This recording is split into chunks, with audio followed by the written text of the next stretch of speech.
Every day, thousands of animals are stuffed into small, confining cages. These animals live their entire lives trapped like this. However, thanks to the third question on Massachusetts' voting ballot, change has begun. Now, it is legally required that cages not, quote-unquote, prevent the animal from lying down, standing up, fully extending its limbs, or turning around.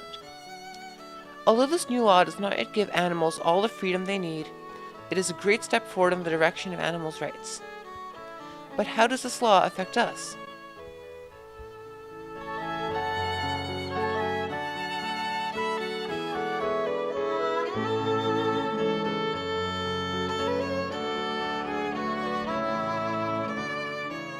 First, let's talk about the farmers. Simple family farms like these claim to be at risk because of this ballot question. They insist that it will reduce their capacity for producing livestock. Their logic is that larger cages will keep them from holding as many animals.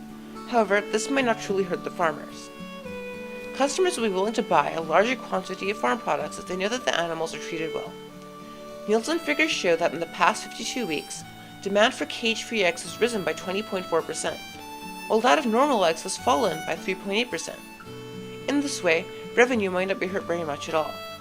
A larger concern might be that we can no longer import products as easily, as many are produced under caged conditions. The campaign that supported ballot question 3 has secured promises from many of the nation's largest food vendors, including Walmart, Costco, and McDonald's, to only stock cage-free products, so accessibility is not an issue. To investigate personally into this issue, we decided to conduct a little research.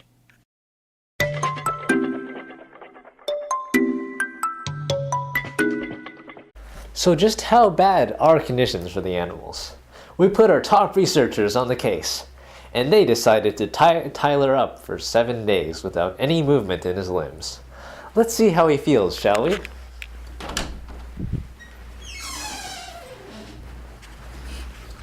Tyler, how do you feel? Pretty bad. And now you know. Ballot question 3 won't just have an effect on the producers. It will affect the consumers as well. If production costs across the board increase as a result of this law, the market price will increase. This will likely cause a decline in the quantity demanded, as people may turn to other forms of food, such as grains and vegetables, in order to avoid paying the higher prices. On the other hand, consumers who already avoided these products for the sake of animals' rights may begin buying them because of the more humane treatment of the animals, but this change might be comparatively small. In order to get a sense of how the consumers really felt, we went out and asked them ourselves.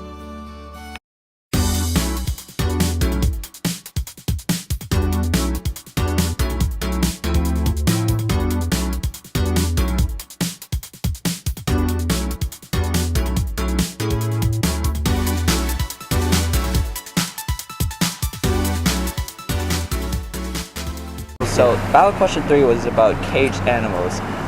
Should we release them from the cages or should we keep them in the cages? What kind of animals? Like Farm wild? animals. Yeah, we should release them. We should release them. Why? I think they'll be happier if they are released, right? I mean, they can stay in cages for the night or whatever, for shelter, but I think in general they'd be happier. I would assume that. I don't know. Yeah, alright. Thank you. Okay, so I voted to release them, give them more freedom. And why is that?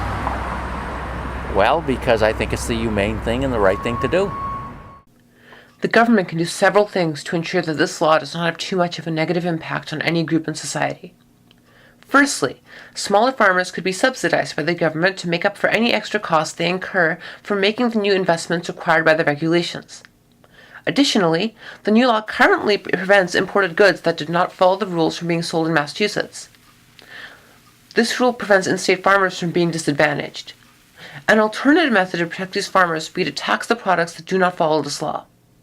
The higher final price will decrease the quantity demanded for those items, and thus more consumers will turn to the cruelty-free products. It is possible for this law to have an influence outside of Massachusetts as well. If other industrial states which do not produce many of these products by themselves decide to adopt this law, then eventually the agricultural states that do produce these products will be forced to go by these regulations as well. Farmers in danger of losing their jobs may protest to prevent the law from being passed in the industrial states. Overall, this single ballot question has the potential to influence animals' rights and farm economics throughout the United States. Alright. Okay, we're rolling. Excuse me. Did any of you vote in the 2016 presidential election? Did you happen to vote on Massachusetts ballot question 3, money chance? And what were your thoughts on it?